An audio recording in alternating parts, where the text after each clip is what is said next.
আরে, ঘরে আবার এরা কার আসলো? হ্যাঁ, দেখছো? পুরান পাগলের ভাত পায় না, নতুন পাগলের আমদানি।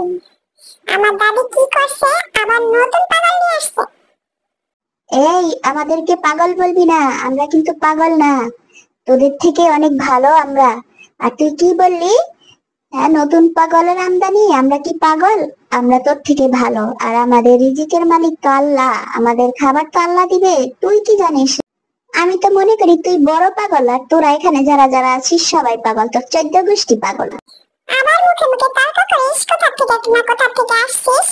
হ্যাঁ, দেখছো? মিষ্টি ওকে ধরতো, ওকে বের করে এখানে ওর ঘাটটা মটকা একটা হালুম হালুম করে খেয়ে ফেলবো। বন্ধুরা, আমি এতক্ষণ কথা বলছিলাম, আমি মিঠু। তো আমাকে তো সবাই চিনেন, সবাই আমাকে সাপোর্ট করেন, ভালোবাসেন। তো আমাদের নতুন সদস্য হচ্ছে রাজা আর রানী।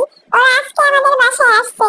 তো তো ঠিকই কথা বলছে, রিজিকের মালিক তো আল্লাহ। ওদের রিজিক ওরা খাবে, আমাদের রিজিক আমরা খাবো, আমাদের ভাগে যেটুকু আছে সেটুকু খাবো। তো সবাই আমাদেরকে ভালোবাসেন, ভিডিওতে একটা লাইক দিয়ে দিন। আমাদের ভিডিওতে ভিউ তোলারা লাইকের পরিমাণ অনেক কম। বুঝি আপনারা কেউ আমাদেরকে ভালোবাসেন না, আমরা প্রবাদ প্রাণী, কথা বলতে পারি না তাই। আমাদের ভিডিওটা শেয়ার করে দিন, চ্যানেলটা সাবস্ক্রাইব করে রাখেন। Thanks for watching.